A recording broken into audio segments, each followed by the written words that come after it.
Então, Romanos capítulo 1, no versículo 7, e Filipenses 1, e também versículo 1, né?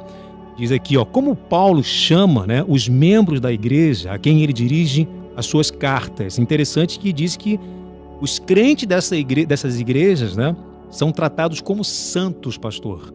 O destaque desse texto também de Paulo, né, e também tanto aos romanos quanto aos filipenses, que ele chama de santos os membros da igreja de Roma e os membros da igreja em Filipos, né? Então, na visão de Paulo, os membros da igreja são santos, porque eles já foram separados do mundo. Isso vai de encontro ao conceito de que santo é aquele que está no céu e tornou-se um mediador. Como alguns consideram o próprio apóstolo Paulo como um santo que está no céu e é mediador. Não existe ninguém no céu, a não ser Cristo, que seja nosso mediador. Mas nas cartas paulinas você percebe que para ele santo é aquele que está lá na igreja, batalhando dia a dia com Cristo a sua salvação. Então, ser alcançado por Cristo, membro da igreja, me torna um santo. E aqui o ponto-chave é, eu não posso confundir santidade com impecabilidade. Isso não pode ser confundido. Ser santo não quer dizer que a pessoa não peque. O santo na Bíblia, ele peca.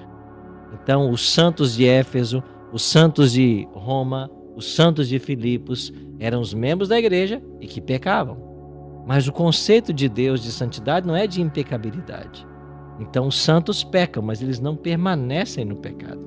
Eles se arrependem, eles voltam. Na realidade, essa é a dinâmica cristã, né? Enquanto estivermos aqui, nós vamos conviver com o pecado, conviver com o perdão, conviver com arrependimento. São doutrinas fundamentais do cristianismo e que nós temos que conviver com elas enquanto Jesus não voltar. A gente sabe que a unção, a gente vê que quando Deus ele libera uma unção, quando libera a unção sobre a vida de um homem, de alguém para determinada função, por exemplo, quando Davi foi separado, quando ele recebeu aquela unção do profeta, automaticamente a vida de Davi ali, ainda um menino, mudou completamente. E a gente sabe que a unção liberada na vida de um homem é a capacidade que Deus dá para ele fazer uma coisa, executar algo, uma função que ele jamais poderia fazer, humanamente falando, sem aquela unção, sem aquela ação de separação de Deus. Eu tenho um chamado para você, vou te ungir para isso, vou te santificar para isso, para esse determinado chamado.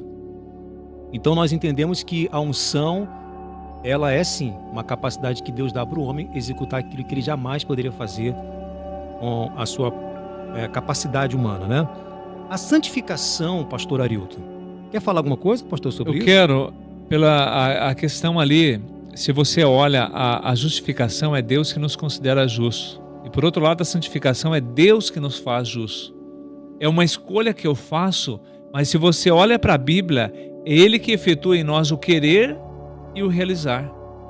É o próprio Deus que trabalha em nosso coração e nos dá força e nos guia para nós vivermos uma vida de santidade.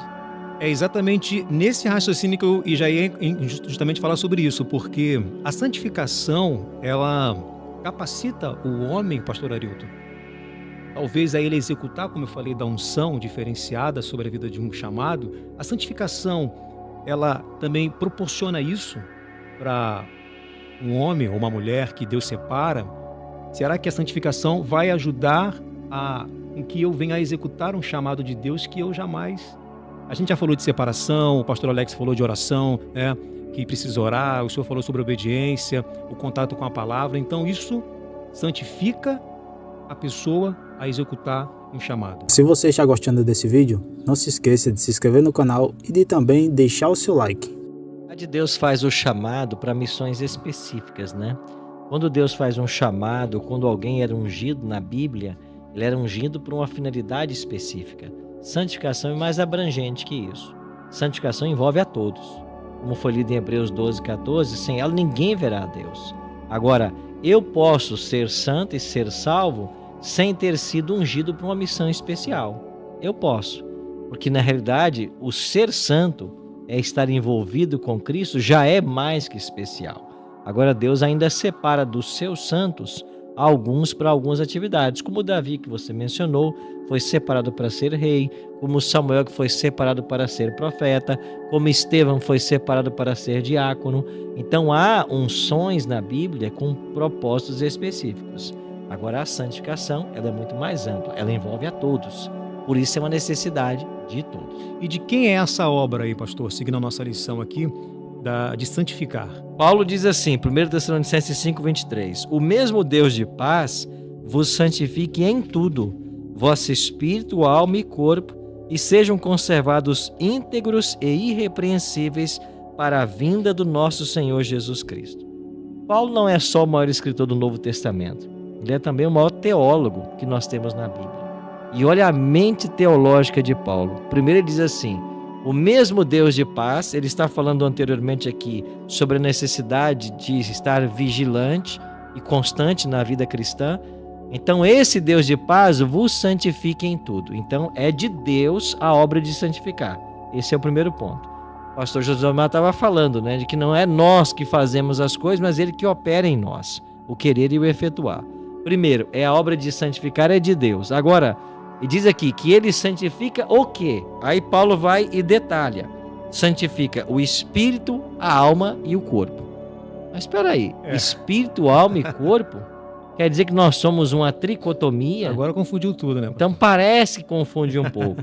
Mas é porque Paulo está escrevendo de uma perspectiva grega. Porque na perspectiva hebraica, todo ser humano é uma alma. Ninguém tem alma, nós somos uma alma. Mas Paulo ele faz a alusão às dimensões do ser humano. E quando ele fala aqui no texto, de novo, né, 1 Tessalonicenses 5:23, quando ele fala aqui de espírito, alma e corpo, ele está simplesmente falando das aptidões espirituais, mentais e físicas do ser humano. São essas três dimensões que formam um ser humano. Então o que tem que ser santificado? Não é apenas a nossa mente. A mente tem que ser santificada porque ela não pode se demorar no pecado. Não é apenas o nosso espírito que tem a ver com a nossa capacidade de relacionar-se com um ser superior. Essa espiritualidade tem que ser também trabalhada. Mas ele também fala do corpo. A parte física também está envolvida. Quer dizer que a santificação, ela envolve todo o ser. Então, se uma pessoa diz assim, eu estou num processo de santificação, mas ele não se importa com a parte física, com o corpo dele, ele está equivocado. Ah não, eu estou num processo de santificação, a minha vida espiritual está sendo tratada, mas a minha mente, ela vive desocupada e vazia, e eu me demoro em coisas fúteis. Ele não está sendo santificado.